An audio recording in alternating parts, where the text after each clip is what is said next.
ఇక్కడ ఉండి ముఖ్యమంత్రి కార్యాలయంలో కూర్చొని ఈ తప్పుడు పనులు చేయడం కన్నా, ఈ తప్పుడు మాటలు మాట్లాడడం కన్నా దయచేసి మీ టార్గెట్ చెప్పండి. పాలమూరు బిడ్డలందరం కలిసి ఎక్కడో దగ్గర కూలి పని చేసి మేము ఆ కష్టార్జితాన్ని మీ చేతిలో పెడతాం. అంతే తప్ప మీరు ముఖ్యమంత్రి పీఠంలో కూర్చొని బాధ్యతారహితంగా మాట్లాడకండి.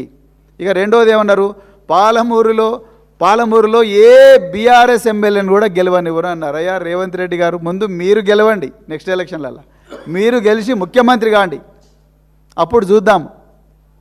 ముందు మీరు మీ కాంగ్రెస్ నాయకులందరూ గెలిచి ముఖ్యమంత్రి కాండి. మీరు అన్నారుగా లాస్ట్ మాట, అబ్కీ బార్ కాంగ్రెస్ సర్కార్.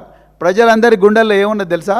అబ్కీ బార్ బీఆర్ఎస్ సర్కార్, బార్ బీఆర్ఎస్ సర్కార్ అంటున్నారు తెలంగాణ ప్రజలందరూ కూడా.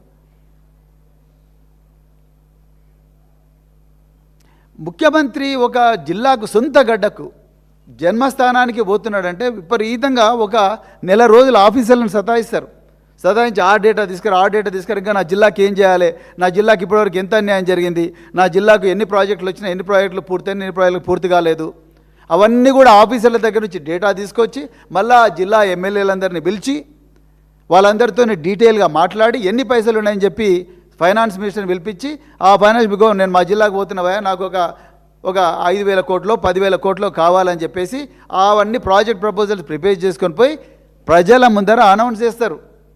ఆధారాలతో సహా ఇన్కాంట్రవర్టిబుల్ ఫ్యాక్ట్స్ తీసుకొని పోతారు ముఖ్యమంత్రులు. మీరు ఏమి ఒకరోజు ముందు శనివారం సాయంత్రం సరదాగా శనివారం హరిహర వీరమల్లు లాంటి సినిమాలు చూసి మరుసటి రోజు ఈ ఏమంటారు ఈ పాలమూరు రంగారెడ్డి జిల్లాకు పోతే ఏముంటుంది ఆడ, మాటలు ఎట్లొస్తే అట్లనే వస్తాయి. మీరు కొంచెం సీరియస్గా చేయండి. మీరు మొన్న ఏమన్నారు వేటింగ్ న్యూస్ కాంక్లేవ్లో, నేను 18 గంటలు పనిచేస్తుంటే మా ఆఫీసర్లు చెమటలు వచ్చి అమ్మో వద్దురా బాబు ఈ సీఎం రివ్యూలు అని చెప్పేసి పారిపోతున్నారు అని అన్నారు. మీరు 18 గంటలు రివ్యూ ఏం చేస్తున్నారో రేవంత్ రెడ్డి గారు మాకు తెలియదు, కానీ మొత్తం తెలంగాణ అంతా గంజాయి, ఎక్కడ చూడు గంజాయి. నిన్న మేము సంజీవయ్య నగర్ పోయినాం. సంజీవయ్య నగర్ పోతే రాత్రి 11 గంటలకు ఒక యువకుని కత్తులతోని పొడవడానికి ప్లాన్ చేస్తుంటారు.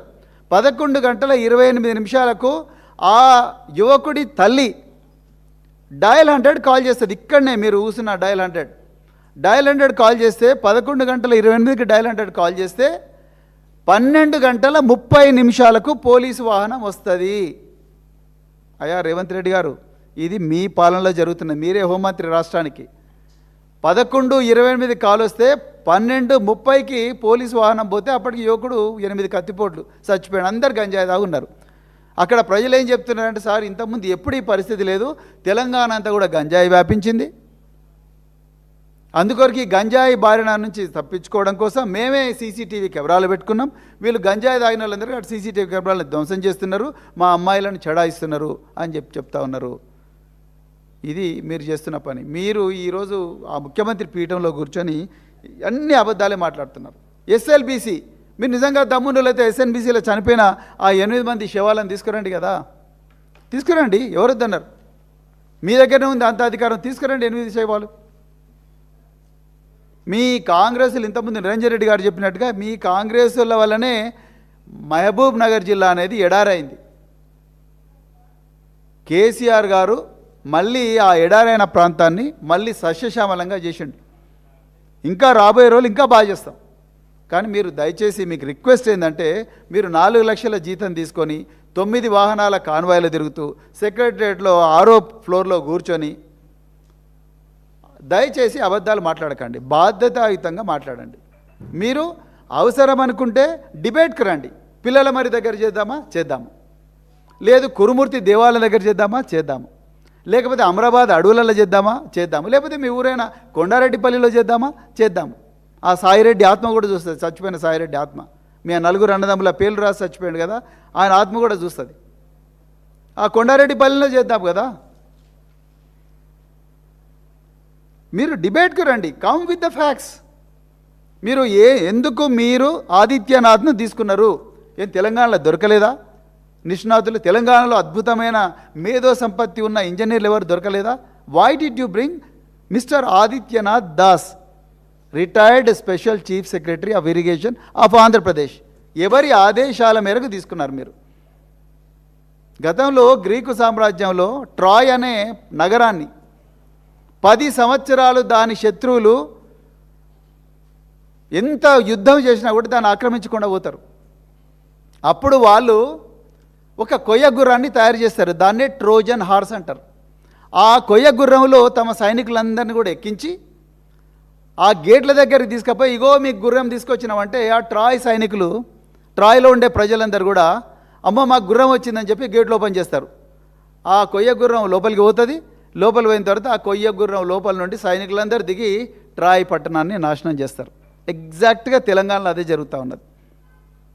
కేసీఆర్ గారు 14 సంవత్సరాల పోరాటం చేసి, వీరోచిత పోరాటం చేసి, గతంలో జరిగిన తప్పులు జరగకుండా తెలంగాణను తీసుకొచ్చి, తెలంగాణను ఒక దుర్భేద్యమైన కోటగా, ట్రాయ్ లాంటి ఒక దుర్భేద్యమైన కోటగా నిర్మించి, దానికి పెద్ద గేట్లు పెట్టి ఈ సంపద ఎక్కడికి కూడా పోకూడదు, తెలంగాణ ప్రజలకే చెందాలని చెప్పేసి ట్రాయ్ లాగా నిర్మిస్తే, చంద్రబాబు నాయుడు పైన నరేంద్ర మోడీ, గుజరాతీ కాబూలీ వాలాలు వీళ్ళందరూ కలిసి కొయ్యగుర్రం లాంటి ఒక కొయ్యగుర్రాన్ని, మీలాంటి వారిని ఒక ట్రోజన్ అంటే కొయ్యగుర్రం లాగా మిమ్మల్ని తయారు చేసి 6 గ్యారంటీల ఆశ చూపించి ఆ గేట్లు ఓపెన్ చేయించి లోపలికి తీసుకొచ్చారు.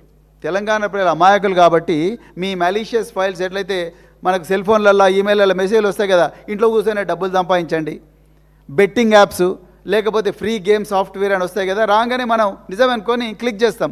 క్లిక్ చేయగానే మన కంప్యూటర్, మన సెల్ ఫోన్లో వైరస్ వచ్చేస్తుంది. ఆ విధంగా మీరు లోపలికి ఎంటర్ అయినారు తెలంగాణలో. చంద్రబాబు నాయుడు గారి ఆలోచనలు, వారి ప్లాన్స్ ఇవన్నీ కూడా మీ ద్వారా తెలంగాణ సెక్రటరియేట్కు వచ్చినాయి. దానికి బెస్ట్ ఉదాహరణ ఆదిత్యనాథ్ దాస్. రేవంత్ రెడ్డి గారు నిజంగా మీకు తెలంగాణ మీద ఏమైనా ప్రేమ ఉంటే, మరి ముఖ్యంగా పాలమూరు మీద ప్రేమ ఉంటే, ఈరోజే ఆదిత్యనాథ్ దాస్ను ట్రాన్స్ఫర్ చేయండి. ట్రాన్స్ఫర్ కాదు, సారీ, డిస్మిస్ చేయండి, టెర్మినేట్ చేయండి, జీవో ఇవ్వండి ఈరోజే. ఇంతకుముందు నిరంజన్ రెడ్డి గారు అన్నారు, చంద్రబాబు నాయుడు గారు ఎవరండి మాకు ఎన్ఓసి ఇవ్వడానికి? ఆయన ఎవరు? మా భూమి, ఇది మా నీళ్ళు, మా జాగీరు, ఆయన ఎవరు ఇవ్వడానికి? బనకచెర్లలో అక్కడ మేము హెల్ప్ చేస్తే ఇక్కడ కృష్ణాలో మీరు హెల్ప్ చేస్తారా? అందుకొరకేనా మీరు మేడిగడ్డ రిపేర్ చేయకుండా ఉన్నది?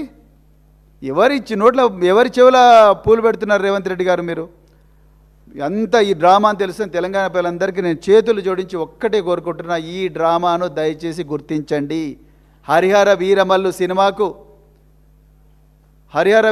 సినిమాకు మొత్తం కూడా టికెట్ల ధర పెంచుకోవచ్చని జీవో ఇచ్చింది ఎవరు? పవన్ కళ్యాణ్ను తెలంగాణకు రప్పించింది ఎవరు? మళ్ళీ పంపించింది ఎవరు? మళ్ళీ రప్పించింది ఎవరు? ఎవరైనా ఏమంటారు? ఇవన్నీ, ఈ డ్రామాలన్నీ కూడా విపరీతంగా జరుగుతూ ఉన్నాయి. తెలంగాణ ప్రజలందరూ గుర్తించాలి. మన సంపద మన కళ్ళ ముందరనే దోచుకోవడానికి అద్భుతమైన ప్లాన్ జరుగుతూ ఉన్నది. ఢిల్లీలో నరేంద్ర మోడీ, అమరావతిలో చంద్రబాబు, ఇప్పుడు కొత్తగా కర్ణాటకలో డీకే శివకుమార్. ఈ డీకే శివకుమార్కి వ్యతిరేకంగా రేవంత్ రెడ్డి కొట్లాడతాడా? వాళ్ళే డబ్బులు పంపించారుగా వాల్మీకి కార్పొరేషన్ నుంచి, దాదాపుగా 40 కోట్ల కుంభకోణం. కర్ణాటకలో వాల్మీకి కార్పొరేషన్ నుంచి తెలంగాణలో 2023 ఎలక్షన్లో ఇదే డీకే శివకుమార్ వీళ్ళందరూ ఉన్న ప్రభుత్వమే వీళ్ళకు డబ్బులు పంపిస్తుంది. అందులో ఒక అతను సూసైడ్ చేసుకుంటాడు, ఒక ఎంప్లాయీ బెంగళూరులో. అమ్మో ఇది ఎక్కడ బయటపడుతుందో అని చెప్పి. ఈ డీకే శివకుమార్ ఇప్పుడు ముఖ్యమంత్రి. ఆయన తుంగభద్ర మీద, భీమా మీద